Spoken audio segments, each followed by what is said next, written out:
अस्सलामुअलैकुम स्टूडेंट्स। तो कैसे हैं आप? I can hope you will be fine. Last time हमने प्रॉपर्टीज़ पढ़ी थी रियल नंबर की, और वो आपकी थ्योरी थी जो कि एक्सरसाइज 1.1 से पहले हमें पढ़ना लाजमी थी। तो आज चलते हैं हम अपनी बेसिक एक्सरसाइज पे, जो कि आपके पास है exercise 1.1।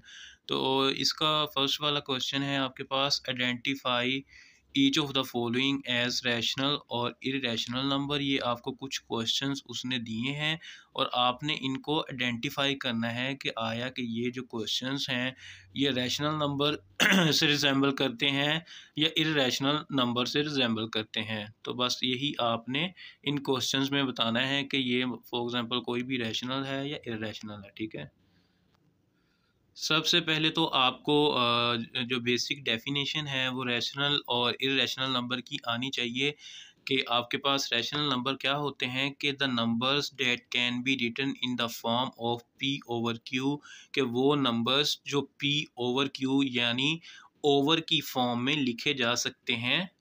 Where p and q are integers, के जहाँ पे पी और क्यू कोई भी इंटीजर्स हो सकते हैं। इंटीजर हमारे पास क्या होते हैं कि वो वैल्यूज़ पी या क्यू की जो वैल्यूज़ हैं वो पॉजिटिव भी हो सकती हैं और नेगेटिव भी हो सकती हैं। ठीक है, दोनों सूरत हाल हो सकती है कि पी या क्यू पॉजिटिव हो या नेगेटिव हो, या एक पॉजिटिव हो या दूसरा नेगेटिव हो, तो कोई भी सूरत हाल हो सकती है। And q is not equal to zero, के जो ओवर में आपके पास वैल्यू आ रही है ये आपके पास जी नॉन ज़ीरो होनी चाहिए। अगर यहाँ पे नीचे ज़ीरो आ गया तो वो अनडिफाइंड आंसर होगा उसका। तो ये आपने कंडीशन लाजमी लिखनी है कि जो क्यू ओवर में आ रहा है आपके पास कि ये नॉन ज़ीरो हो आपके पास। तो इस चीज़ को हम क्या कहते हैं? रैशनल नंबर कहते हैं, कि वो नंबर जो हम पी ओवर क्यू की फॉर्म में लिख सकते हैं वो हमारे पास रैशनल नंबर होते हैं, जहाँ पे q is not equal to zero हो। अच्छा, अब इसके चलते हैं जी टाइप्स पे। इसकी बेसिकली टू टाइप्स हैं। अ, एक तो है टर्मिनेटिंग डेसिमल। टर्मिनेटिंग का मतलब होता है ख़त्म हो जाने वाले। ठीक है, कि जो ख़त्म हो जाते हैं after the decimal. Terminating decimal का मतलब है कि कोई भी हमारे पास वैल्यू है जो कि आफ्टर द डेसिमल, जैसे मैंने 5 को 2 पे डिवाइड किया तो उसका आंसर 2.5 आया। मतलब पॉइंट के बाद सिर्फ एक ही वैल्यू आई हमारे पास। ठीक है, तो ये टर्मिनेट हो गया, मतलब कि पॉइंट के बाद जो हमारे पास आंसर आया था वो एक ही हिस्सा चला और उसके बाद ख़त्म हो गया। देन हमने क्या किया, हमने 5 को 8 पे डिवाइड करके देखा तो उसका आंसर हमारे पास पॉइंट के बाद 3 हिस्से तक चला। ठीक है, कि उसमें पॉइंट के बाद 3 ही वैल्यूज़ आई हमारे पास, कि 0.375 उसका आंसर आ गया। तो इस तरह जो भी हमारे पास आंसर आफ्टर द डेसिमल ख़त्म हो जाए, टर्मिनेट हो जाए, उसको हम टर्मिनेटिंग डेसिमल कहते हैं। और ये किसकी टाइप है हमारे पास जी? रैशनल नंबर की। नेक्स्ट चलते हैं, इसकी जो सेकंड टाइप है ये है होती है आपके पास non terminating and recurring decimal. Non terminating से मुराद है कि वो ख़त्म नहीं होंगे। ठीक है, टर्मिनेटिंग से क्या मुराद था कि वो आफ्टर द डेसिमल ख़त्म हो जाते थे। नॉन टर्मिनेटिंग का मतलब होगा कि वो आफ्टर द डेसिमल इस तरह सो ऑन की फॉर्म में चलेंगे। एंड रिकरिंग डेसिमल, रिकरिंग का मतलब होता है आपके पास रेपिटिशन वाले, के मतलब रिपीट होने वाले।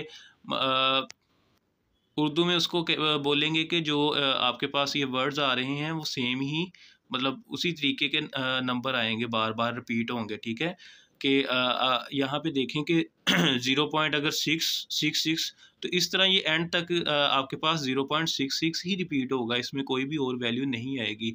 इसी तरीके से 0.333। तो ये आपके पास जो इसकी दूसरी टाइप है आपके पास, वो एक तो ना ख़त्म होने वाले और दूसरे कि वो आफ्टर द डेसिमल रिपीट होंगे। ठीक है, तो ये आपका जी जो रैशनल नंबर वाला पोर्शन है वो कंप्लीट हुआ। तो अब चलते हैं इर्रेशनल नंबर पे, तो देखते हैं कि ये क्या होते हैं। इरेशनल नंबर होते हैं the numbers that can not be written in the form of p over q, कि वो नंबर्स जो पी ओवर क्यू की फॉर्म में हमारे पास नहीं लिखे जा सकते। रैशनल नंबर हमारे पास क्या होते थे? जो पी ओवर क्यू की फॉर्म में लिखे जा सकते थे, कैन बी रिटन। और इसमें आपने सिर्फ क्या लिखना है? Can not be written in the form of p over q, के जो पी ओवर क्यू की फॉर्म में नहीं लिखे जा सकते। बाकी कंडीशन वैसे ही है कि जैसे वहाँ पे लिखा था कि where p and q are integers, where p and q are integers and q is not equal to zero. यहाँ तक क्लियर हुआ आपका? तो इसकी अब चलते हैं टाइप पे। तो इसकी सिर्फ एक ही टाइप है, और वो है आपके पास जी नॉन टर्मिनेटिंग मतलब ना ख़त्म होने वाले, and non recurring decimal. Non recurring का मतलब है कि जो रिपीट नहीं होते आफ्टर द डेसिमल। अब इसकी एग्जांपल देखें कि एक तो ये नॉन टर्मिनेटिंग है, मतलब मुसलसल चल रहे हैं, ये पॉइंट्स को इसलिए शो किया है कि ये चल रहे हैं, ये ख़त्म नहीं हो रहे। तो ये इसकी एग्जांपल में मैंने कैसे लिखा कि 0.1234 मतलब ये रिपीट नहीं हो रहे, एक बात। और दूसरी बात ये कि ये एक तो ये नॉन टर्मिनेटिंग है और दूसरा नॉन रिकरिंग है। ठीक है, कि वो मतलब सेम वर्ड्स नहीं आ रहे, डिफरेंट वर्ड्स आ रहे हैं आफ्टर द डेसिमल। अच्छा जी, अब एक्सरसाइज पे आते हैं। तो एक्सरसाइज का सबसे पहला आपके पास क्वेश्चन है कि 2.353535। तो ये आप देखें कि आफ्टर द डेसिमल ये ख़त्म हो रहे हैं आपके पास वर्ड, मतलब 1 2 3 4 5 6, मतलब ये 6 वर्ड्स तक आपके पास चला है वर्ड, और उसके बाद ख़त्म हो गया है। तो ये आपके पास रिपीट भी हो रहा है। ठीक है, कि इसमें 3535 रिपीट हो रहा है। तो ये आपके पास एग्जांपल हुई जी, ये आपके पास एग्जांपल है रैशनल नंबर की, कि ये जो वर्ड्स हैं ये आफ्टर द डेसिमल रिपीट हो रहे हैं। तो ये आपके पास एग्जांपल होगी रैशनल नंबर की। तो फर्स्ट वाला हमारा क्वेश्चन नंबर 1 का जो फर्स्ट पार्ट है वो हमारे पास रैशनल नंबर हुआ। तो नेक्स्ट देखें कि 0.6, ये सिर्फ 0.6 आया है। तो ये टर्मिनेटिंग है। टर्मिनेटिंग किसकी टाइप है आपके पास? टर्मिनेटिंग आपके पास रैशनल नंबर की फॉर्म है। तो ये आपके पास जो सेकंड पार्ट है ये टर्मिनेट हो रहा है, तो ये आपके पास रैशनल नंबर हुआ। अब थर्ड पार्ट पे चलें। तो थर्ड पार्ट आपके पास है जी 2.36 sorry 2.2360 and 67 and so on. तो ये आपके पास अगर आप देखें तो एक तो नॉन टर्मिनेटिंग है, दूसरा नॉन रिकरिंग है। नॉन टर्मिनेटिंग मतलब ये ख़त्म नहीं हो रहे, और दूसरी बात नॉन रिकरिंग के इसमें आफ्टर डेसिमल जो नंबर्स आ रहे हैं वो रिपीट नहीं हो रहे, वो अलग अलग नंबर आ रहे हैं। तो ये आपके पास non terminating and non recurring वाली फॉर्म आ गई। तो ये आपके पास क्या होते हैं? इरेशनल नंबर होते हैं। ठीक है, तो ये आपके पास जो थर्ड क्वेश्चन है ये इरेशनल नंबर की टाइप है। तो आप सिंपली इसको लिख देंगे कि ये इरेशनल है। आगे है जी आपके पास 7 का अंडर रूट। तो ये आप अपने कैलकुलेटर से देख लें कि 7 का अंडर रूट क्या होता है। तो ये आपके पास नॉन टर्मिनेटिंग है और नॉन रिकरिंग है। तो ये आपके पास फॉर्म हुई जी non terminating and non recurring irrational number की। ठीक है, आगे है आपके पास ई। तो ई आपके पास क्या होता है जी? ई की वैल्यू फाइंड करने के लिए हम कैलकुलेटर से इसको देख सकते हैं कि शिफ्ट दबाएं और यहाँ पे जहाँ पे ई लिखा है इस बटन को प्रेस करें और इसका इक्वल का जो बटन है उसको प्रेस करें, तो आपके पास ई की वैल्यू आ जाएगी। ये आपके पास है जी नॉन टर्मिनेटिंग और नॉन रिकरिंग। ठीक है, ये नॉन टर्मिनेटिंग और नॉन रिकरिंग आपके पास वैल्यू आ रही है। तो ये भी इरेशनल नंबर हुआ। ये आपके पास जो ई होता है ये भी इरेशनल होता है। आगे है जी आपके पास पाई। तो पाई की वैल्यू भी आप अपने कैलकुलेटर से ही देख लें। ये शिफ्ट दबाना है आपने और ये वाला बटन प्रेस करना है EXP वाला। तो ये पाई आ गया आपके पास। देन इक्वल का साइन प्रेस करें तो आपके पास ये पाई की वैल्यू आ गई 3.14। तो ये भी आपके पास अगर देखें तो एक तो ये नॉन टर्मिनेटिंग है।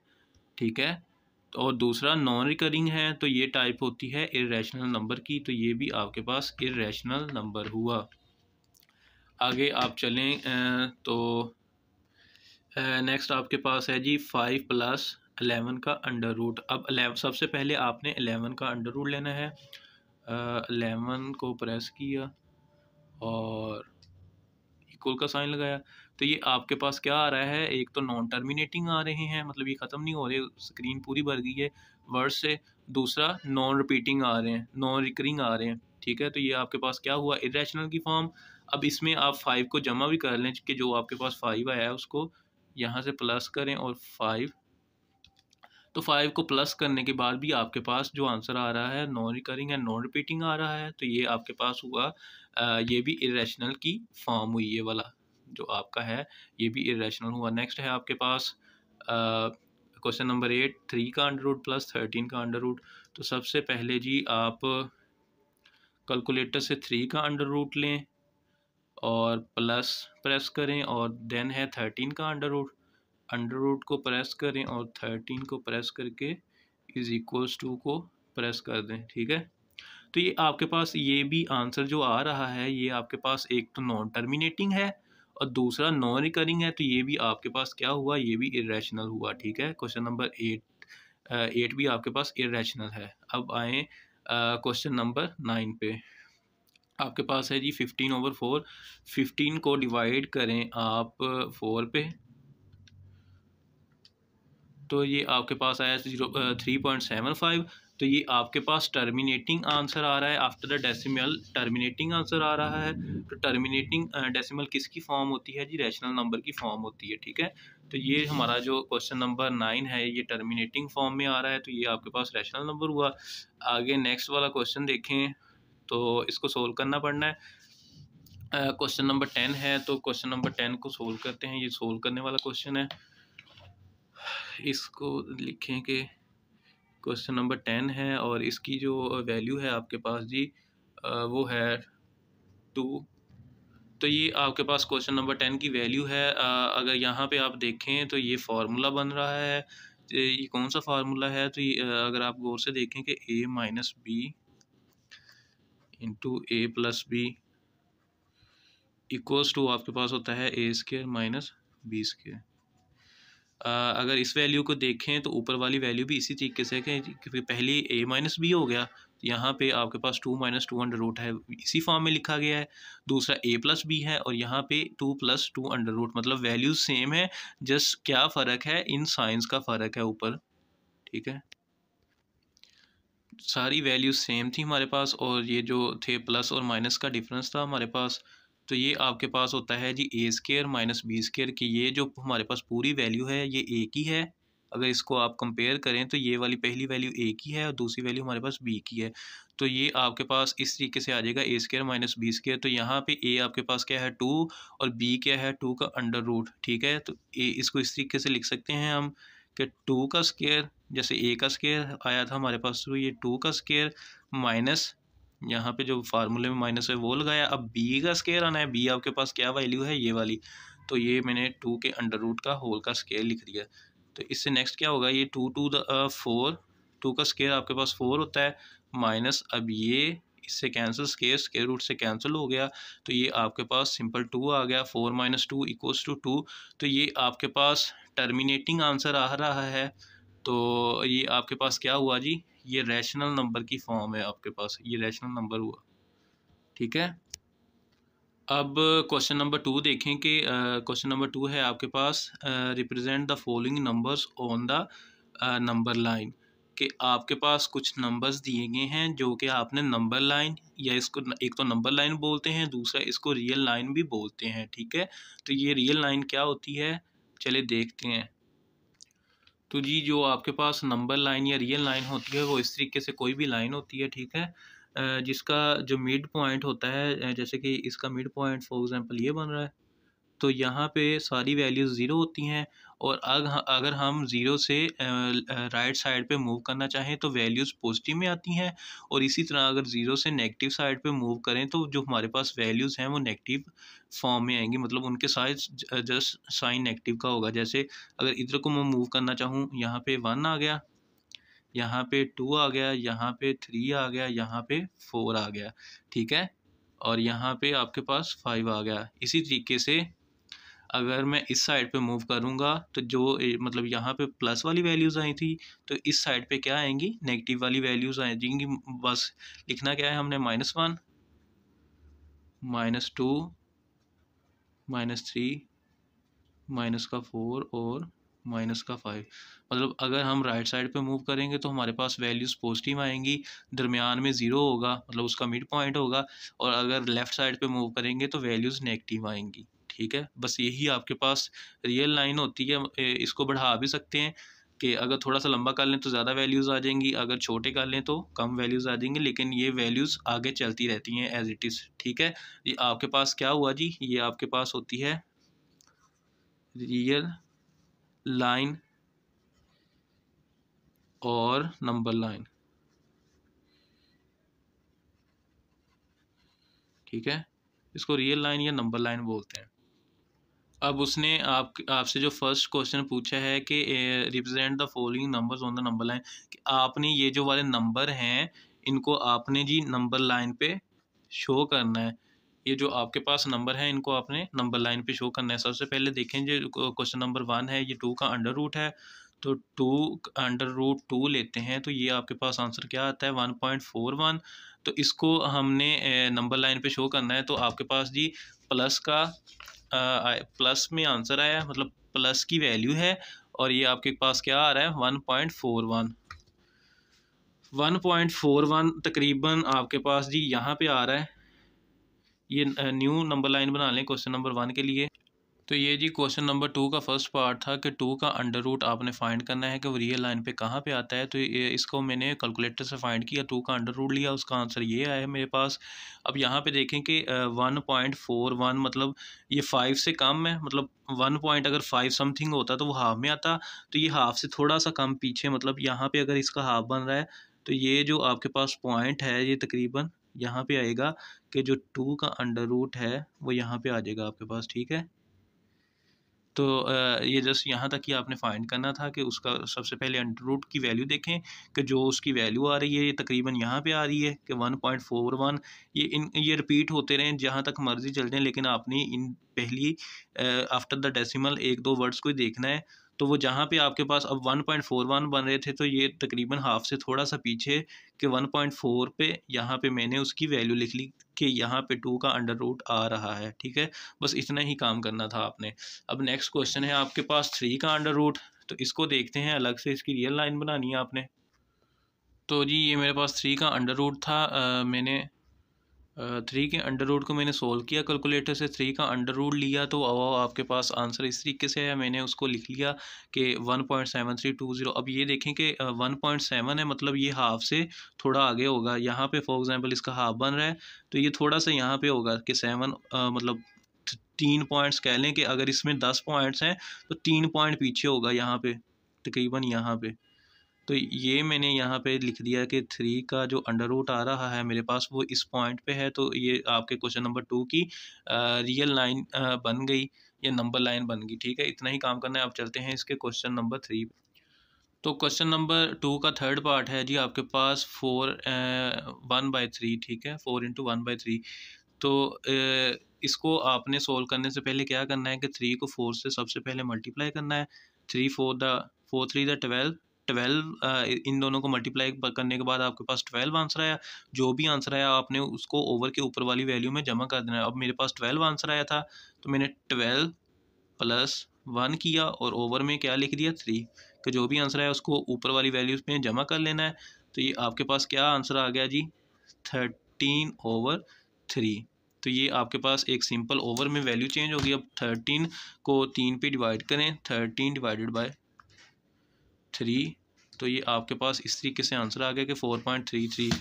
तो इसका आपके पास आया जी 4.333। इस तरीके से रिपीट हो रहे हैं। ठीक है, तो इसकी आपने रियल लाइन बना लेनी है सबसे पहले। तो जी मैंने इसके लिए यहाँ पे अब आपके पास 4 पॉइंट समथिंग आ रहा था तो मैंने थोड़ी सी लंबी इसकी वो रियल लाइन बना ली ताकि उसमें 4 और 5 भी आ जाएं। ठीक है, तो आपने यहाँ पे जो भी जवाब आएगा उसके अकॉर्डिंग आपने रियल लाइन बना लेनी है। और अब यहाँ पे आपके पास क्या आया है 4.333। तो ये 4 पॉइंट से आगे, मतलब थोड़े से पॉइंट हाफ से पीछे होगा तकरीबन यहाँ पे कह लें। ठीक है, तो यहाँ पे आपके पास जो आपका क्वेश्चन है वो लिख दें कि वो यहाँ पे रिप्रेजेंट होगा या यहाँ पे वो मौजूद होगा 4/1/3। ठीक है, कि वो यहाँ पे लाई कर रहा है, आपका जो पॉइंट है वो रियल लाइन में यहाँ पे लाई कर रहा है। ठीक है, अब चलते हैं नेक्स्ट क्वेश्चन पे। क्वेश्चन नंबर 2 का 4 पार्ट है आपके पास कि 2 इंटू 1/4, सॉरी 1/7। तो इसको भी उसी तरीके से सोल्व कर लेना है कि 7 टू द 14, 14 प्लस 1 कितना हुआ 15, 15 डिवाइडेड बाय 7। तो इसको कैलकुलेटर से डिवाइड करें, 15 डिवाइडेड बाय 7, तो ये आपके पास 2.14 इस तरीके से आंसर आ रहा है 2.1428। ठीक है, इस तरीके से आपके पास आंसर आ रहा है। तो इसको आपने सबसे पहले इसकी रियल लाइन बना लें। तो जी मैंने इसके अकॉर्डिंग रियल लाइन बना ली, मतलब इसमें 2 तक ही आपके पास 2 पॉइंट समथिंग वैल्यू आ रही थी, मैंने छोटी रियल लाइन बना ली उसके लिए। तो आपने अब क्या करना है कि ये 2.1 आ रहा है, मतलब ये तकरीबन 2.1 यहाँ पे होगा। तो ये जो आपका क्वेश्चन है, क्वेश्चन वाला पॉइंट है, वो यहाँ पे लाई करेगा 2 × 1/7।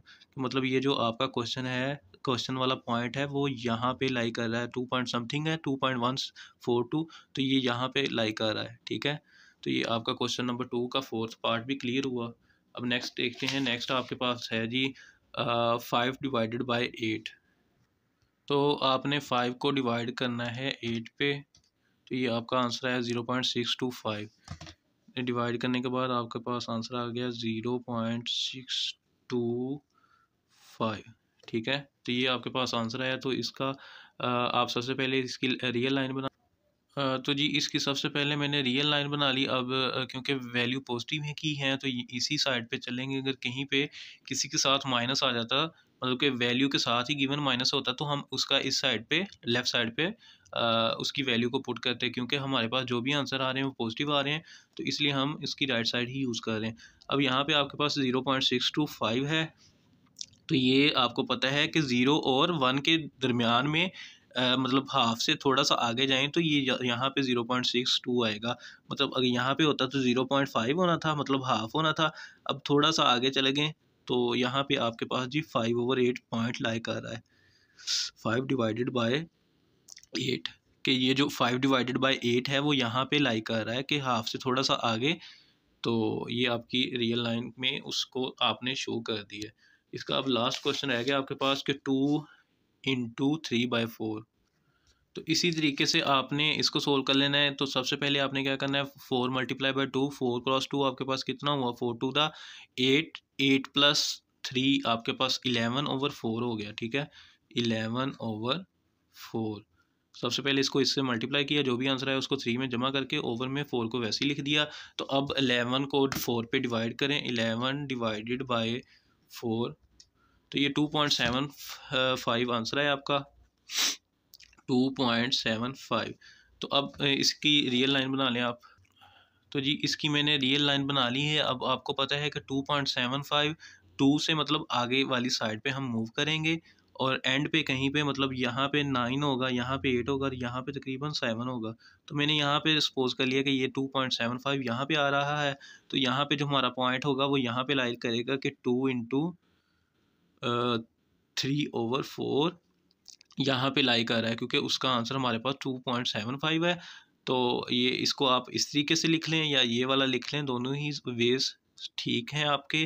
तो ये आपका पॉइंट यहाँ पे लाई करेगा। अब आपका क्वेश्चन नंबर 2 एक्सरसाइज 1.1 का कंप्लीट हुआ। अब चलते हैं कि थर्ड क्वेश्चन में हमने क्या करना है। तो थर्ड में देखें कि express the following as rational number p/q where p and q are integers and q is not equals to 0। तो ये जी आपके पास कोई भी रैशनल नंबर दिए गए हैं। ये जैसे लिखा हुआ ना 0.4 का बार, 0.37 का बार और 0.21 का बार। अब ये जिन पे बार का साइन है, ये आपके पास जो वर्ड हैं ये रिपीट हो रहे हैं, ठीक है। ये बार किस चीज़ को शो करेगा, ये रिकरिंग नंबर्स को शो कर रहा है कि ये 0 के बाद 4 4 4 इस तरीके से रिपीट हो रहा है। और इस क्वेश्चन में 0.37 37 37 इस तरीके से रिपीट हो रहा है। और ये थर्ड पार्ट में आपके पास 0.21 21 21 इस तरीके से वर्ड्स रिपीट हो रहे हैं। ये अब आपके पास उसने दे दिया है जी, उसने आपको रैशनल नंबर्स दे दिए हैं, मतलब नॉन टर्मिनेटिंग और रिकरिंग दे दिए हैं। उसने कहा है कि इसको p/q की फॉर्म में चेंज कर दें, इनको p/q की फॉर्म में आप लिख दें। कि उसने ये सिंपल आपको डेसिमल वैल्यू दी हैं, उसने कहा है कि इनको आप ओवर वाली वैल्यूज़ में चेंज कर दें। तो इसका फर्स्ट पार्ट करते हैं अब। तो ये जी आपके पास क्वेश्चन नंबर 3 का फर्स्ट पार्ट है कि 0.4। सबसे पहले आपने इसको ये जो 4 का बार है इसको ओपन करके लिख लें कि ये आपके पास रिपीट हो रहा है इस तरीके से 0 पॉइंट। अब जिस पे बार लगा है उसको रिपीट कर दें इस तरीके से 100 की फॉर्म में, ठीक है, कि ये 100 चल रहा है इस तरीके से। अब आपने क्या करना है कि इसको x के लेट कर लेना है कि ये जो हमारे पास वैल्यू आई है 100 वाली, इस फॉर्म में इसको लेट कर लें कि let x = 0.4 4 4 4 4 and so on. आपने जस्ट इसको एक्स का नेम दे दिया है, ठीक है। अब आपने क्या करना है, आपने देखना है कि क्वेश्चन में आना है। इस स्टेप करने के बाद नेक्स्ट जो आपने काम करना है वो क्वेश्चन पे आना है। अब देखना है कि 0 पॉइंट के बाद आपके पास कितने वर्ड आ रहे हैं, सिर्फ एक वर्ड आ रहा है, तो आपने इस वर्ड को 0 बना देना है। जो भी यहाँ पे वर्ड हुआ उसको 0 बना देना है। और ये डेसिमल है, इसकी जगह पे आपने 1 कंसीडर कर लेना है। कि मैं दोबारा रिपीट कर रहा हूँ कि डेसिमल की जगह पे 1 आपने सोच लेना है अपने माइंड में कि जहाँ पे डेसिमल है वहाँ पे 1 आएगा। और यहाँ पे जितने भी जो भी वर्ड होगा, मतलब 4 है, अगर यहाँ पे 2 4 1 होता उसके ऊपर इस तरीके से बार होता तो वो आपने उन दोनों को 0 समझ लेना था। अब ये आफ्टर डेसिमल 1 पॉइंट है तो इसको आपने 0 समझ लेना है। अब देखें कि ये जो है आपके पास पॉइंट है, इसको मैंने 1 कंसीडर किया, ठीक है। ये पॉइंट 1 आ गया आपके पास। और ये जो 4 था उसको मैंने आपको क्या बोला है कि इसको 0 बना देना है, तो ये आपके पास 10 आ गया इस तरीके से, ठीक है। अगर यहाँ पे कोई और वैल्यू होती तो उसने भी 0 बन जाना था, और 100 एंड सो ऑन। तो यहाँ पे अब 10 बना है अकॉर्डिंग टू क्वेश्चन। तो आपने इस जो ऊपर वाली आपके पास आई है x इक्वल्स टू 4 4, इसको आप इक्वेशन 1 का नाम दे दें। और ये जो 10 है इसको इक्वेशन 1 के साथ दोनों साइड्स पे मल्टीप्लाई कर दें, किस तरीके से कि 10 multiply by multiply by equation, E Q का मतलब है इक्वेशन, ठीक है। कि 10 multiply by equation 1 on both sides, B S का मतलब है बोथ साइड्स, ठीक है। कि आपने जो आपके पास इक्वेशन 1 है ही है उसको 10 से दोनों साइड से मुराद है कि इस साइड पे भी इक्वल के लेफ्ट साइड पे भी और इक्वल के राइट साइड पे भी, दोनों साइड पे आपने उसको मल्टीप्लाई कर दिया है। अब जी इसको मल्टीप्लाई करें तो 10 को एक्स के साथ मल्टीप्लाई किया मैंने, 10 क्रॉस एक्स, इसी तरीके से 10 क्रॉस 0.44, इस तरीके से 444 एंड सो ऑन। तो ये आपके पास जी थर्ड स्टेप हो गया। फर्स्ट स्टेप क्या था कि आपने उसको इस तरीके से खोल के लिख दिया। दूसरा स्टेप आपके पास क्या था कि आपने उसको लेट कर लिया। थर्ड स्टेप क्या है कि आपके पास ये जो है 1 था पॉइंट है, सॉरी, उसको आपने 1 बना लिया। और यहाँ पे जो भी जितने भी वर्ड हुए क्वेश्चन में उनको 0 बना लेना है। तो यहाँ पे 10 बन रहा था तो आपने 10 को क्वेश्चन 1 से मल्टीप्लाई कर दिया। अब 10 क्रॉस एक्स का आंसर आपके पास क्या हुआ, 10x ही हो गया, इक्वल्स टू। अब 10 को इससे मल्टीप्लाई करें, ये आपने कैलकुलेटर से ही करना है। तो 10 मल्टीप्लाई बाय 0.444, ठीक है। इस तरीके से मतलब 2 3 4 लिख लेने हैं आपने, और देन इस इज इक्वल्स टू का साइन प्रेस करना है। तो ये 4.44 इस तरीके से आपके पास आंसर आ गया। कि जो आपके पास आंसर आ रहा है जी वो 4.444 इस तरीके से सो ऑन की फॉर्म में आपके पास आंसर आ रहा है। क्योंकि ये सो ऑन की फॉर्म में है तो जो इसका आंसर आएगा वो भी सो ऑन की फॉर्म में ही आएगा। अब यहाँ पे एक आपने स्टेप याद रखना है कि 10x एज इट इज़ आ गया। अब देखें कि ये जो हमने लेट किया था, ठीक है, क्या वो इससे बन सकता है कि जो हमने चीज़ लेट की थी, लेट x इक्वल्स टू 0.444, क्या वो यहाँ पे बन सकता है? तो हाँ जी बन सकता है। कैसे कि अगर हम इनको ब्रेक कर लें, कि किस तरह ब्रेक करना है, मतलब इसको तोड़ कर लिख लें कि 4 प्लस 0.4444 एंड सो ऑन। कि अगर मैं इन दोनों को जमा करता हूँ, इन दोनों वैल्यूज़ को जमा करता हूँ तो आपके पास यही वैल्यू बन जाती है। मैंने क्या किया, इसको ब्रेक करके लिख लिया, ठीक है। क्यों ब्रेक किया है? क्योंकि ये जो मेरे पास वैल्यू है इसकी जगह पे मैं एक्स पुट कर सकता हूँ, तो इसलिए जी मैंने इसको ब्रेक किया है, ठीक है। कि सबसे पहले क्या करना था, मल्टीप्लाई कर लिया। मल्टीप्लाई करने के बाद क्या स्टेप आना है आपके पास कि उसको सबसे पहले ब्रेक डाउन करना है। और ब्रेक डाउन इस तरीके से करना है कि वो एक्स की वैल्यू बनती हो, ठीक है। अब देखें कि ये 10x वैसे ही आ गया, इक्वल्स टू आपके पास 4 एज इट इज़। अब इसकी जगह पे मैं क्या पुट कर सकता हूँ, x पुट कर सकता हूँ, क्योंकि x इक्वल है इस वैल्यू के। तो मैंने प्लस x लिखा। अब ये 10x एज इट इज़, और इस x को मैं इधर लाकर माइनस कर दिया मैंने, minus x equals to 4 as it is आ गया। तो ये आपके पास 10x minus x 9x equals to 4 तो इससे नेक्स्ट स्टेप क्या हो सकता है कि एक्स को इस साइड पे रहने दें, एक्स को मैंने इसी साइड पे रहने दिया और 4 एज इट इज़ आ गया आपके पास, और ये जो 9 था इधर मल्टीप्लाई हो रहा था, इस साइड पे आके क्या हो जाएगा, डिवाइड, कि इसके ओवर में आ जाएगा। तो ये जी हमारे पास जो क्वेश्चन था वो उसने आपके क्वेश्चन दिया था आपको डेसिमल फॉर्म में, ठीक है, उसने आपको क्वेश्चन दिया था डेसिमल फॉर्म में और हमने उसको किस फॉर्म में चेंज कर दिया, जो उसने कहा था कि एक्सप्रेस करें उसको रैशनल फॉर्म में, यानी पी ओवर क्यू की फॉर्म में एक्सप्रेस करें, ओवर वाली फॉर्म में एक्सप्रेस करें। तो जो हमारे पास आंसर आया है जी वो ओवर वाली फॉर्म में आया है, यानी पी हमारे पास 4 है और क्यू हमारे पास 9 है। तो ये हमारा फर्स्ट क्वेश्चन यहाँ तक क्लियर हुआ। अब चलते हैं सेकंड क्वेश्चन पे। तो क्वेश्चन नंबर 3 का सेकंड पार्ट है आपके पास कि 0.37 का बार, ठीक है, यहाँ पे क्या चीज़ रिपीट होगी, 3737 रिपीट होंगे, ठीक है।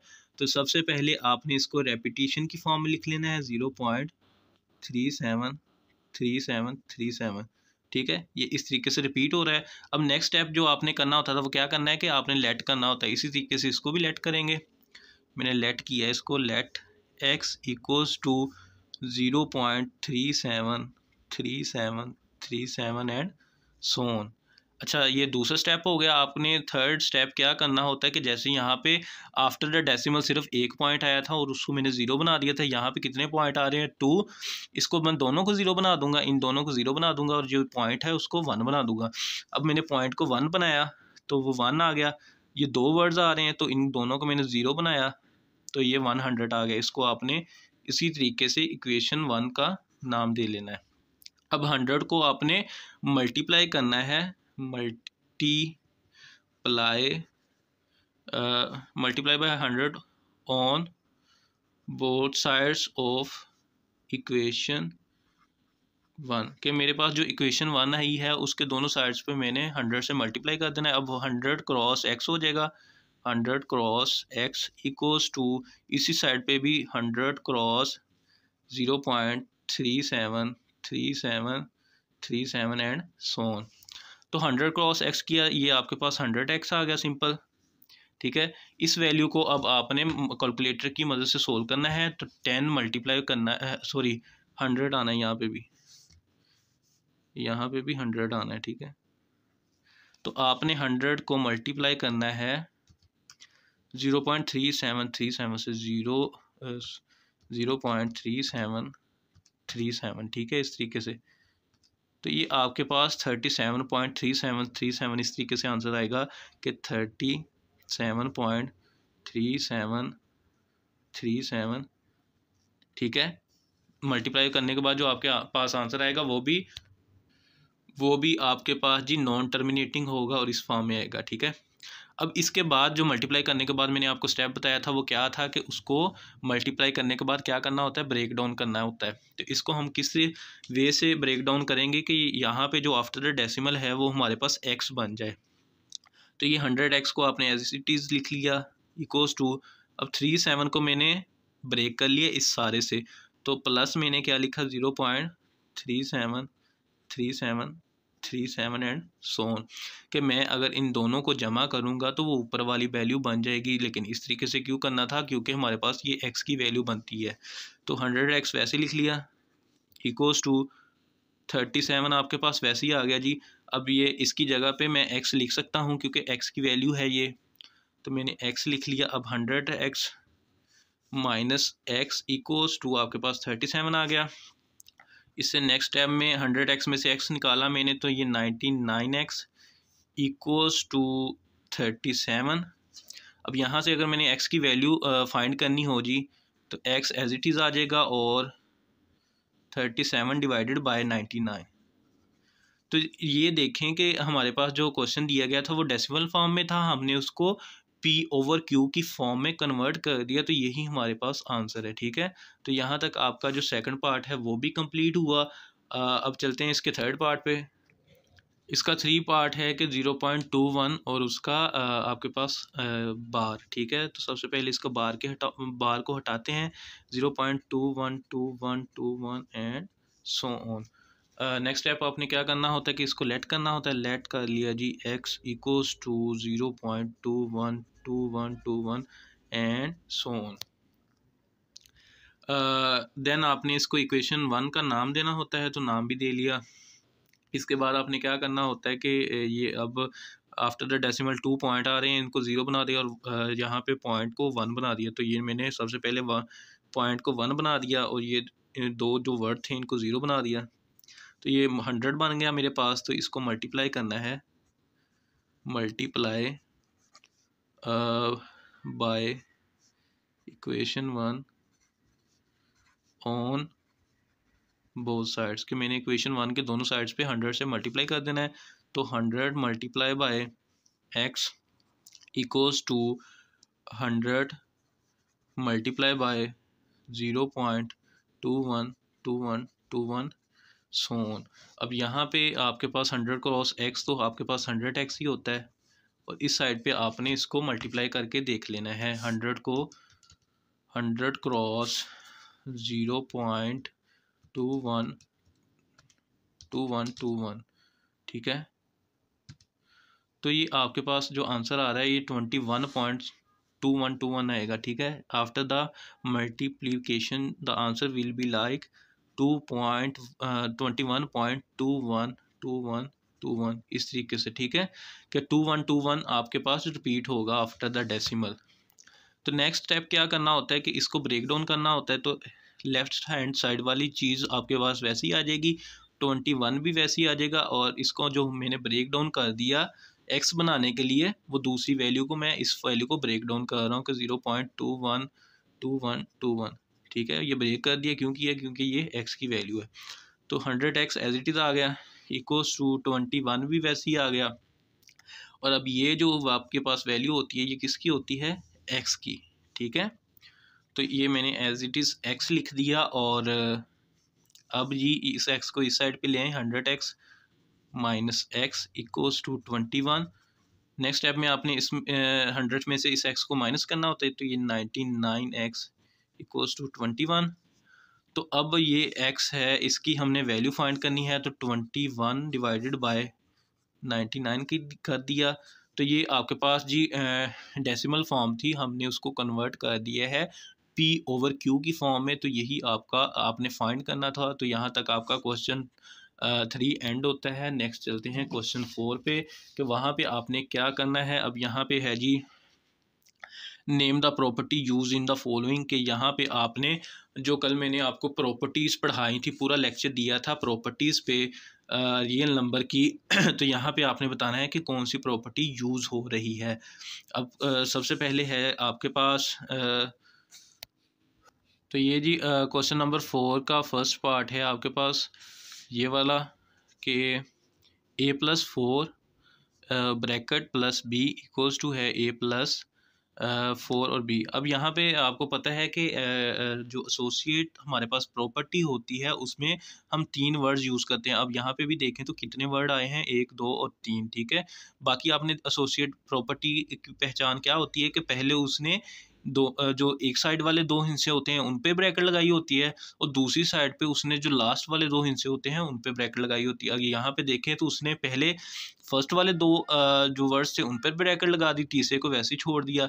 अब यहाँ पे क्या करेगा, इसका उल्ट कर देगा कि ये जो उसने छोड़ा था इन दोनों पे ब्रैकेट लगा देगा और एक को अलग कर देगा। तो ये इस प्रॉपर्टी को हम क्या कहते हैं, associate property. Associate property with respect WRT का मतलब होता है विद रिस्पेक्ट टू। तो ये आपके पास विद रिस्पेक्ट टू एडिशन है, मतलब प्लस है तो एडिशन है, एसोसिएट प्रॉपर्टी है विद रिस्पेक्ट टू एडिशन है। अगर यहाँ पे मैं प्लस की जगह पे क्रॉस लगा दूँ यानी मल्टीप्लिकेशन का साइन लगा दूँ तो ये आपके पास देन 3 वैल्यूज़ ही हैं, तो ये देन आपके पास बन जाएगी associate property with respect to multiplication, ठीक है। अब नेक्स्ट इसका देखें कि है सेकंड पार्ट है जी इसका 2 का अंडर रूट प्लस 3 का अंडर रूट और 3 का अंडर रूट प्लस 2 का अंडर रूट, यहाँ पे इज इक्वल्स 2 का साइन है, ठीक है। तो क्वेश्चन नंबर 2 का आपके पास सेकंड पार्ट ये है। तो यहाँ पे देखें कि दोनों वैल्यूज़ हैं, 2 वैल्यूज़ हैं। एसोसिएट प्रॉपर्टी में 3 वैल्यूज़ होती हैं और कमोटेटिव प्रॉपर्टी में आपके पास 2 वैल्यूज़ होती हैं। अब यहाँ पे उसने 2 अंडर रूट पहले लिख लिया प्लस 3 अंडर रूट बाद में लिख लिया, लेकिन वो राइट साइड पे क्या करेगा कि इनका उल्ट कर देगा कि 3 अंडर रूट को पहले लिख दिया और 2 का अंडर रूट को बाद में लिख लिया। तो इस तरह लिखने को हम क्या कहते हैं, commutative property, commutative property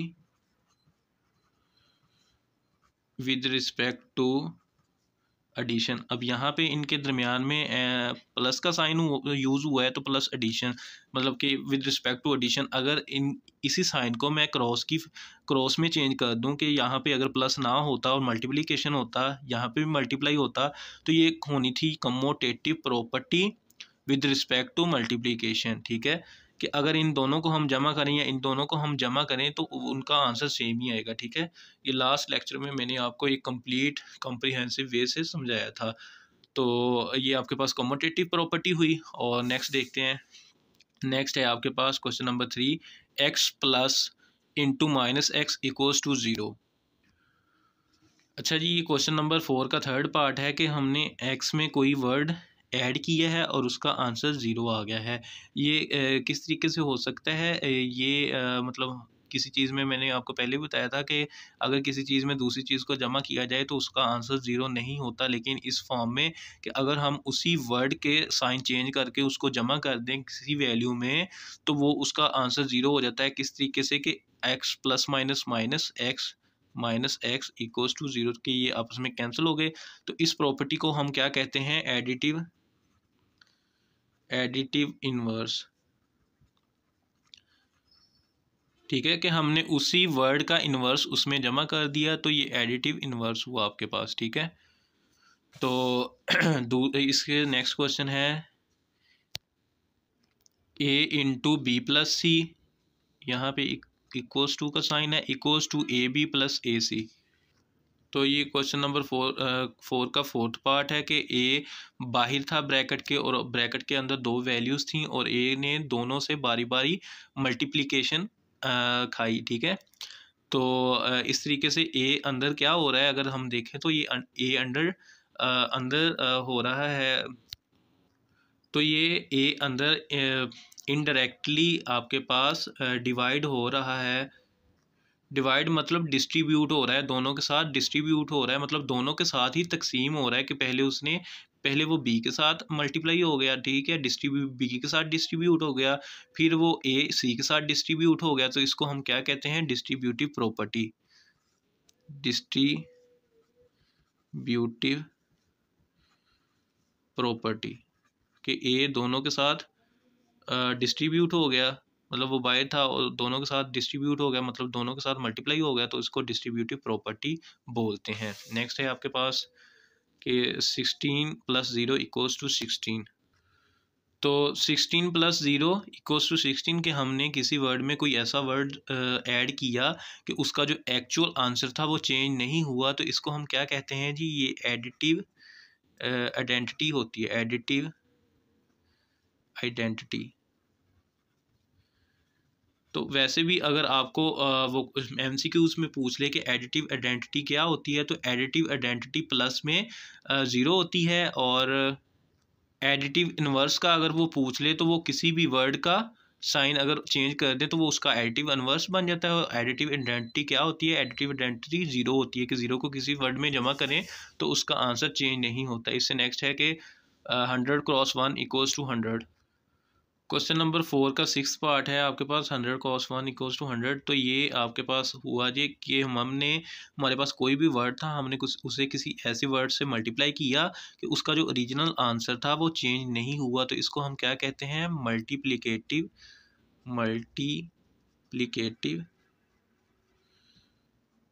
identity.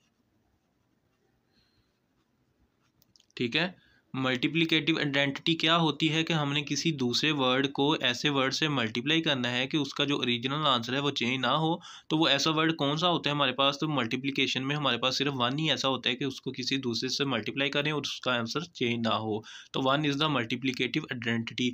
ये आपके पास इंपॉर्टेंट MCQs हैं, एक ये वाला कि मल्टीप्लिकेटिव आइडेंटिटी क्या होती है, एडिटिव इनवर्स क्या होता है, एडिटिव आइडेंटिटी क्या होती है, कि मतलब ये एक हो गया जी आपके पास एडिटिव इन्वर्स के एडिटिव इन्वर्स क्या होता है, किसी भी वैल्यू का साइन चेंज करके उसमें जमा कर दें, वो आपके पास एडिटिव इन्वर्स होता है। एडिटिव आइडेंटिटी क्या होती है, ज़ीरो, किसी भी चीज़ में हम ज़ीरो को जमा कर दें तो वो मतलब उसकी वैल्यू को चेंज नहीं करता, ये एडिटिव आइडेंटिटी होगी। और तीसरा जो आपके पास इंपॉर्टेंट एमसीक्यू बन रहा है कि वो मल्टीप्लिकेटिव आइडेंटिटी क्या होती है, तो 100 क्रॉस 1 मतलब कोई भी वैल्यू हो सकती है, अगर उसको हम 1 से मल्टीप्लाई करें तो उसका आंसर चेंज नहीं होता, तो ये आपके पास मल्टीप्लिकेटिव आइडेंटिटी होती है। अच्छा, ये नेक्स्ट क्वेश्चन है आपके पास के 4 cross bracket 5 cross 8 equals to 4 cross 5 bracket बंद और क्रॉस 8। तो ये आपके पास क्वेश्चन है जी। हमने बताना है कि इसमें कौन सी प्रॉपर्टी यूज़ हुई है। अब आपको पता है कि कम्यूटेटिव में 2 वर्ड्स यूज़ हो रहे हैं, यहाँ पे कितने वर्ड्स यूज़ हो रहे हैं, 3। तो ये कम्यूटेटिव तो नहीं हुई, लेकिन ये क्या हुई, एसोसिएट प्रॉपर्टी हुई। लेकिन विद रिस्पेक्ट टू क्या है, अब यहाँ पे क्रॉस का साइन है, तो ये विद रिस्पेक्ट टू मल्टीप्लिकेशन, मतलब 3 वर्ड्स हैं। पहले उसने ब्रैकेट 2 पे लगा दी, इन पे पहले उन्होंने एंड वाले थे जो वर्ड्स, उन पे ब्रैकेट लगा दी। देन उसने इस साइड पे जो पहले 2 वर्ड्स थे उन पे ब्रैकेट लगा दी और लास्ट वाले को वैसे ही छोड़ दिया। तो ये आपके पास हुआ जी, तो ये आपके पास हुई associate property with respect to, अब क्या है, मल्टीप्लिकेशन है तो मल्टीप्लिकेशन लिख देंगे, ठीक है। पहले हमने एडिशन वाला पढ़ा था, अब यहाँ पे मल्टीप्लिकेशन का साइन है, तो associate property with respect to multiplication. Just ये देखना है कि एसोसिएट डिग्री में 3 वर्ड्स होते हैं। क्वेश्चन नंबर 4 का लास्ट पार्ट देखें कि a b equals to b a. अब आपको पता है कि जो हमारे पास जी कम्यूटेटिव प्रॉपर्टी होती है उसमें कितने वर्ड्स होते हैं, 2। तो a b equals to b a, तो ये आपके पास क्या हुआ, ये कम्यूटेटिव प्रॉपर्टी है, लेकिन विद रिस्पेक्ट टू क्या है, अब ये ए बी आपस में क्या हो रहे हैं, क्या ऐड हो रहे हैं, नहीं। तो ये क्या मल्टीप्लाई हो रहे हैं, तो जी हाँ ये मल्टीप्लाई हो रहे हैं। तो ये कम्यूटेटिव प्रॉपर्टी हुई विद रिस्पेक्ट टू मल्टीप्लिकेशन। तो अब नेक्स्ट क्वेश्चन पे चलते हैं कि क्वेश्चन नंबर 5 है आपके पास, name the properties use in the following. अब ये तो आपके पास एडिशन और मल्टीप्लिकेशन वाले क्वेश्चन दिए थे। अब ये नेक्स्ट जो हमारे पास उसने प्रॉपर्टीज़ दी हैं, ये जी उसने दी हैं इक्वालिटी या इनक्वालिटी वाले टॉपिक में से, मतलब जो हमने लास्ट टाइम पढ़ा था उसमें एक तो हमने एडिशन और मल्टीप्लिकेशन पढ़ी थी सिंपल, दूसरी हमने इक्वालिटी और इनक्वालिटी की भी प्रॉपर्टीज़ पढ़ी थी। अगर किसी ने वो लेक्चर नहीं लिया तो वो लाजमी जाकर पहले उन प्रॉपर्टीज़ को देख ले, तो उसका जो पॉइंट ऑफ व्यू है वो ज़्यादा क्लियर हो जाएगा, ठीक है। तो इसका फर्स्ट क्वेश्चन देखें आप। क्वेश्चन नंबर 1 है आपके पास, सॉरी पार्ट नंबर 1 है क्वेश्चन नंबर 5 का, फर्स्ट पार्ट है कि 2 आपके पास ग्रेटर देन है 0 के और -1 ग्रेटर देन है -3 के, ठीक है। तो ये हमारे पास मैंने सबसे पहले क्वेश्चन लिख लिया। तो आपको पता है कि 2 ऑब्वियसली 0 से बड़ा होता है, ठीक है। तो ये मैंने लिख लिया जी, 2 इज़ ग्रेटर देन 0। और आपको पता है कि -1 -3 से बड़ा होता है, ठीक है, कि -1 -3 से बड़ा होता है। ये किस तरीके से, लास्ट टाइम मैंने आपको बताया था, दोबारा बता देता हूँ कि जब हम नेगेटिव वाली वैल्यूज़ को देखते हैं तो जो सबसे बड़ी वैल्यू होती है नेगेटिव में, वो नेगेटिव की छोटी वैल्यू से भी छोटी होती है, ठीक है। कि अब यहाँ पे होना जो ये चाहिए था ना कि 3 बड़ा होता 1 से, लेकिन मैंने -1 को ग्रेटर लिखा है -3 में, -3 से, क्योंकि जो हमारे पास माइनस की वैल्यू होती है वो जितनी छोटी होती है वो बड़ी वैल्यू से उतनी ही बड़ी होती है, ठीक है। कि यहाँ पे ये छोटी वैल्यू है, लेकिन क्योंकि इसके साथ नेगेटिव का साइन है, इसके साथ भी नेगेटिव का साइन है, तो यहाँ पे जो बड़ी वैल्यू होगी वो छोटी बन जाएगी, लेकिन जो छोटी होगी वो बड़ी बन जाएगी, ठीक है। ये सिर्फ नेगेटिव का जब किसी के साथ साइन लगा हो उस सेंस में इनको देखना है। लेकिन जो पॉजिटिव वैल्यू होगी वो जितनी ज़्यादा बड़ी होगी वही बड़ी होगी, ना कि मतलब छोटी वैल्यू से बड़ी होगी, ठीक है। अब ये 2 ग्रेटर देन 0 है और -1 ग्रेटर देन 3 है, तो ये आपके पास इस तरीके की इनक्वालिटी वाली जो प्रॉपर्टी होती है उसको हम क्या कहते हैं, ट्रांजिटिव प्रॉपर्टी।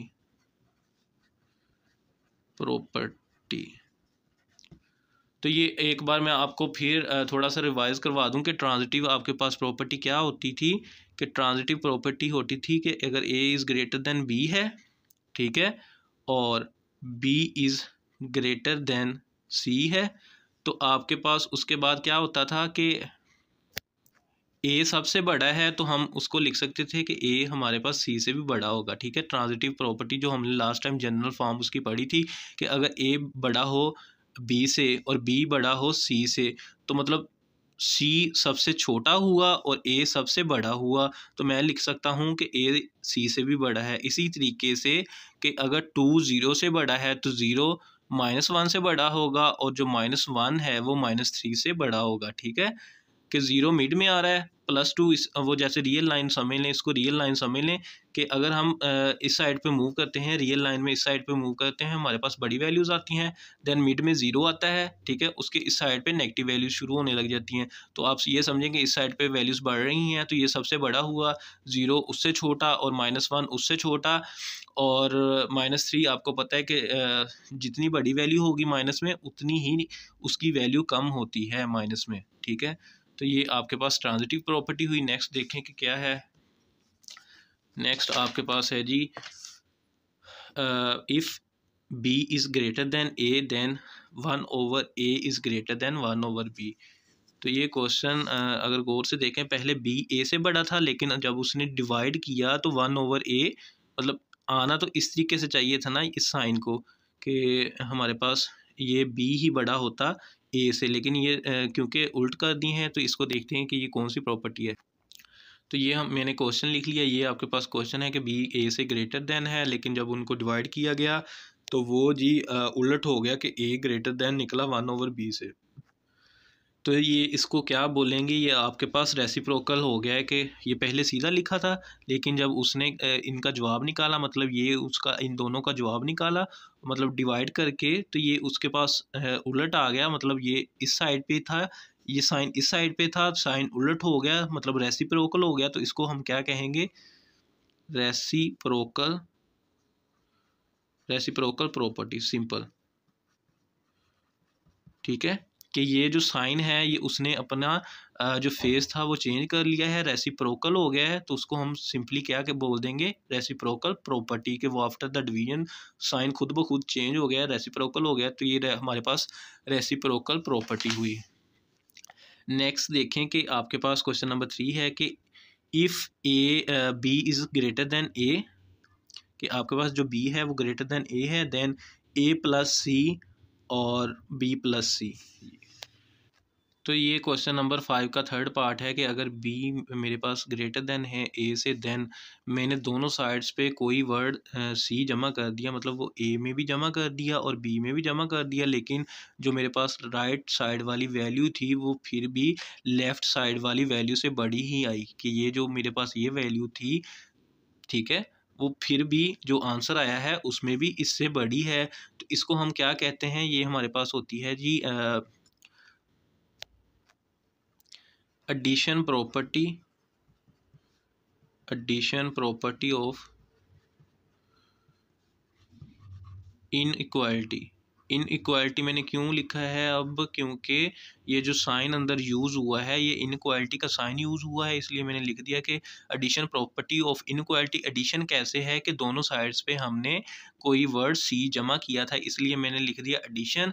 अगर दोनों साइड पे हम मल्टीप्लाई कर देते, यहाँ पे मल्टीप्लाई का साइन आ जाता, तो मैं क्या लिखता, मल्टीप्लिकेशन प्रॉपर्टी ऑफ इनइक्वालिटी। ठीक है, अगर इनइक्वालिटी ना यूज़ हुई होती, यहाँ पे कोई इज़ इक्वल टू का साइन यूज़ हुआ होता, फिर मैं क्या लिखता, एडिशन प्रॉपर्टी ऑफ इक्वालिटी। ठीक है, ये इस तरीके से आपने कंफ्यूज नहीं होना, मतलब सिंपल क्वेश्चन है और कंसेप्ट को जहन में रखना है बस। नेक्स्ट क्वेश्चन है आपके पास, if a b c is greater then a c and c is greater then 0, then b is greater then A.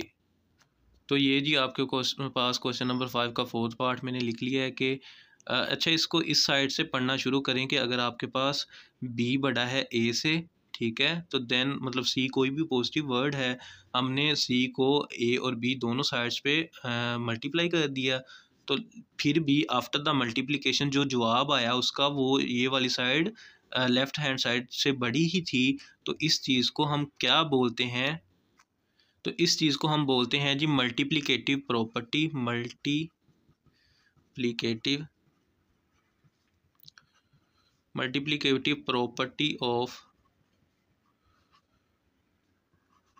Inequality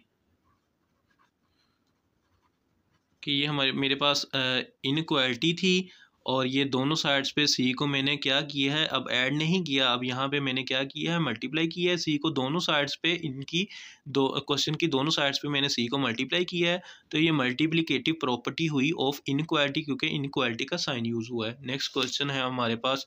अच्छा, यहाँ पे आपके पास नेक्स्ट क्वेश्चन क्या है जी? अब ये जो आपके पास क्वेश्चन नंबर 5 का 5th पार्ट है कि ए इज़ ग्रेटर देन बी है आपके पास। इधर से इसको पढ़ना शुरू करें। ए आपके पास बी से ग्रेटर देन था, लेकिन जो सी है आपके पास वो एक नेगेटिव नंबर है, मतलब ज़ीरो से छोटा, zero is greater than c है, तो सी को समझें कि ये कोई नेगेटिव वैल्यू है आपके पास। और जब आपने सी को इन दोनों के साथ मल्टीप्लाई किया तो ये जो इक्वालिटी का साइन इस साइड पे आ रहा था, ठीक है, कि जिस साइड पे ए था वो अब साइन इस ऐसे होने की बजाय आंसर में इस तरीके से आ गया है। तो मतलब ये साइन ने अपना फेस चेंज किया है, ये रेसिप्रोकल हुआ है, तो इसको हम क्या बोलेंगे? Reciprocal property. ठीक है, सिंपली आप इसको लिख दें कि रेसिप्रोकल प्रॉपर्टी। रेसिप्रोकल प्रॉपर्टी अगर इनइक्वालिटी लिखनी है तो इनइक्वालिटी भी लिख दें, इनइक्वालिटी कि ये रेसिप्रोकल मतलब इस साइन ने अपना यहाँ पे फेस चेंज कर लिया है, तो ये आपके पास क्या होती है? Inequality, sorry, reciprocal property. अब इसका क्वेश्चन नंबर 5 का लास्ट पार्ट आपके पास रह गया है। क्वेश्चन नंबर 5 का 6th पार्ट है जो कि लास्ट पार्ट है। अब यहाँ पे समझें कि उसने कहा है कि ए इज़ ग्रेटर देन बी। दूसरी बात उसने क्या कह दी है कि बी ग्रेटर देन ए। ऐसे तो नहीं हो सकता कि एक चीज़ ए इस साइड पे ए बड़ा आ रहा है और दूसरी साइड पे वो बोल रहा है कि हमारे पास बी ए से बड़ा है। पहले उसने क्या कहा है कि ए बी से बड़ा है, लेकिन इस साइड पे उसने क्या कह दिया है कि बी ए से बड़ा है। दैन उसने खुद ही कह दिया है कि ए इक्वल्स टू बी है। तो इसको हम क्या कहते हैं? इस तरह मतलब अगर वो कहीं पे आपसे पूछ ले तो ये आपके पास ट्रिचोटोमी प्रॉपर्टी होती है, ट्रिचोटोमी प्रॉपर्टी। तो आप इसको सिंपल लिख दें कि ट्रिचोटोमी प्रॉपर्टी है कि पहले उसने कह दिया कि ए बी से बड़ा है, लेकिन बाद में खुद ही कह रहा है कि बी ए से बड़ा है, और देन उसने बताया कि ए इक्वल्स टू बी ही है। तो इस तरह की प्रॉपर्टी को हम क्या बोलते हैं? ट्रिचोटोमी प्रॉपर्टी। अब क्वेश्चन नंबर 6 पे आएँ तो ये है कि लास्ट क्वेश्चन है इस एक्सरसाइज का आपके पास जी। ये एक्सरसाइज थी और इसके 6 ही क्वेश्चन है। तो ये क्वेश्चन नंबर 6 आपका लास्ट पार्ट है। तो ये है insert to rational numbers between. अब ये आपको दो दो उसने रैशनल नंबर्स दिए हैं और इनमें आपको बोला है कि दो insert to rational numbers between के इन नंबर्स के मिड में आपने दो रैशनल नंबर्स को ऐड करना है। तो जी मेरे पास क्वेश्चन नंबर 6 का फर्स्ट पार्ट है कि 1/3 एंड 1/4 मैंने इनके दरमियान में दो रैशनल नंबर्स को इंसर्ट करना है, मतलब इनके दरमियान में दो रैशनल नंबर्स लिखने हैं। सबसे पहले मैं क्या करूँगा कि 1/3 को डिवाइड करूँगा, 1 डिवाइडेड बाई 3 करूँगा। इसका आंसर मेरे पास क्या आया? 0.33। तो मैं इसको लिख लूँगा कि ये जो मैंने 1.3 को डिवाइड किया है उसका आंसर मेरे पास आ रहा है 0.333, मतलब 3 रिपीट हो रहा है, तो उसको मैंने इस तरीके से लिख लिया। एंड का वर्ड यूज़ किया आगे, जैसे एंड लिखा है। अब मैंने 1 और 4 को डिवाइड करना है, 1 डिवाइडेड बाई 4 करूँगा मैं, तो ये मेरे पास आया है कि 0.25। तो 0.25, ठीक है। इसको मैंने पहले 1/3 को डिवाइड कर लिया और देन मैंने 1/4 को डिवाइड कर लिया। अब आपके पास इनमें देखें कि छोटी वैल्यू कौन सी है, तो छोटी वैल्यू मेरे पास ये वाली है। तो इसको मैं पहले लिख लेता हूँ क्योंकि ये मेरे पास छोटी वैल्यू है, और 0.3 मतलब 0.2 है। इसको देखना है आपने कि ये 0.2 है, इसका पहला वर्ड 2 है लेकिन इसका वर्ड 0.3 है। तो ये मैं छोटी वैल्यू को पहले लिख लूँगा इस तरीके से 0.25 एंड का वर्ड यूज़ करूँगा, और इसी तरीके से 0.333 एंड सो ऑन, कि मैंने पहले छोटी वैल्यू को लिख लिया और देन बड़ी वैल्यू को लिख लिया। अब मैंने क्या करना है जी, इन दोनों ये जो दो वैल्यूज़ हैं मेरे पास, इनके दरमियान में मैंने कोई से दो अपनी तरफ से रैशनल नंबर्स लिख देने हैं। अब आपको पता है कि रैशनल नंबर क्या होते हैं, एक तो वो टर्मिनेटिंग होते हैं कि वो जो इस तरीके से ख़त्म हो जाएं आफ्टर डेसिमल। दूसरे क्या होते हैं हमारे पास रैशनल नंबर के जो इस तरीके से मेरे पास आफ्टर द डेसिमल रिपीट होंगे, नॉन टर्मिनेटिंग होंगे और रिपीट होंगे। अब मैंने जी इनके दरमियान जो रैशनल नंबर लिखने हैं, इन दोनों नंबर्स को छोड़कर इनके मिड में कोई से भी अपनी तरफ से लिख देने हैं नंबर। फॉर एग्जांपल मैं फर्स्ट इसका रैशनल नंबर लिख रहा हूँ अपने पास से ही, ठीक है, कि इसके इनको छोड़कर इनके बिटवीन लिख देना है। तो इनको छोड़ा मैंने 0.25 को छोड़कर इनके मिड में कोई सा भी अपनी तरफ से नंबर लिख देना है, या तो वो टर्मिनेटिंग हो या फिर नॉन टर्मिनेटिंग हो या रिकरिंग हो। तो मैं लिख रहा हूँ टर्मिनेटिंग वाले ही लिख रहा हूँ, ठीक है, क्योंकि वो ईजी है। तो ये मैंने लिख दिया 0.25 को छोड़कर मैंने लिख दिया जी 0.26 सिंपल, ठीक है। कि ये मेरे पास क्या है, ये तो नहीं है, इसको छोड़कर ही मैंने लिखा है ना। तो ये इनके दोनों के ये जो वर्ड आ रहा है मेरे पास, ये इन दोनों के मिड में ही आ रहा है। तो ये 0.26 हो गया एक इसका रैशनल नंबर। तो दूसरा मैं रैशनल नंबर खुद से ही मैंने लिख दिया जी कि 0.27। तो ये जो 0.27 है वो भी तो इनके दरमियान में ही आ रहा है। ये अब इनको देखें तो ये एक तो टर्मिनेटिंग है दोनों, मतलब दोनों ही आफ्टर द डेसिमल ख़त्म हो रहे हैं। तो ये आपके पास क्या हुआ, रैशनल नंबर हुए। तो ये पहले के मैंने इंसर्ट कर दिया, पहले क्वेश्चन में 2 इंसर्ट कर दिए रैशनल नंबर्स, ठीक है। कोई मुश्किल काम तो नहीं है, मतलब सिंपल है, बच्चों वाला क्वेश्चन है। बस ये देखना है कि आपने पहले जो छोटी वैल्यू है उसको लिख देना है और बाद में बड़ी वैल्यू को लिख देना है। देन अपने पास से कोई से भी इस तरीके से इन दोनों के दरमियान इनको छोड़कर इससे बड़ा वर्ड यूज़ करना है और इससे छोटा वर्ड यूज़ करना है।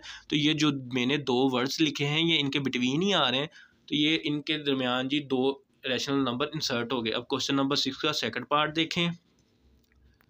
तो क्वेश्चन नंबर 6 का सेकंड पार्ट है कि 3 और 6 के बिटवीन आपने कोई से भी 2 रैशनल नंबर इंसर्ट करने हैं।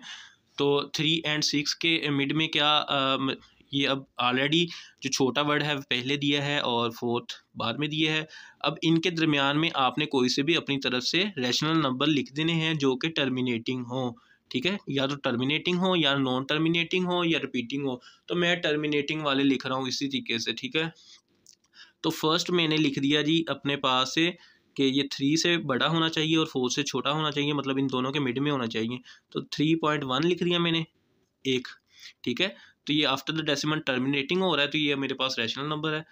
तो दूसरा मैंने क्या लिखा, 3.2 लिख दिया। तो ये भी इन दोनों के मिड में आ रहा है और है क्या, रैशनल नंबर है। तो ये मैंने जी इसको भी इसी तरीके से सिंपल वे से रिप्रेजेंट कर दिया। अब थर्ड आपके पास क्या आ रहा है कि 3/5 एंड 4/5। तो ये क्वेश्चन नंबर 6 का मेरे पास लास्ट पार्ट है कि 3/5 एंड 4/5। सबसे पहले आपने क्या करना है कि इनको कैलकुलेटर से डिवाइड करके देख लेना है। तो जी सबसे पहले मैंने क्या किया, मैंने कैलकुलेटर से इन दोनों को डिवाइड किया, 3 को 5 पे डिवाइड किया तो इसका आंसर 0.75 आया। और देन मैंने एंड वैसे ही लिख लिया और 4/5 को डिवाइड किया कैलकुलेटर से तो उसका आंसर 0.8 आया। अब इसके दरमियान में आपने 2 रैशनल नंबर्स इंसर्ट करने हैं, ठीक है। तो ये सिंपल है कि आपने 0.75 से बड़े 2 रैशनल नंबर लिखने हैं और 0.8 से छोटे। तो मैं क्या करता हूँ जी, मैंने लिखा फर्स्ट वाला इसका रैशनल नंबर 0.75 को छोड़ देना है, 76 लिख सकते हैं आप। सेकंड आपके पास आ गया कि 0.77, ठीक है। तो ये मैंने 2 रैशनल नंबर ही लिखने थे। तो यहाँ पे जी आपकी एक्सरसाइज होती है एंड, ठीक है, और इस एक्सरसाइज को लाजमी देखिएगा। और यहाँ पे हमारा लेक्चर हुआ एंड। और अल्लाह हाफिज़ and take care. Thanks for watching my video.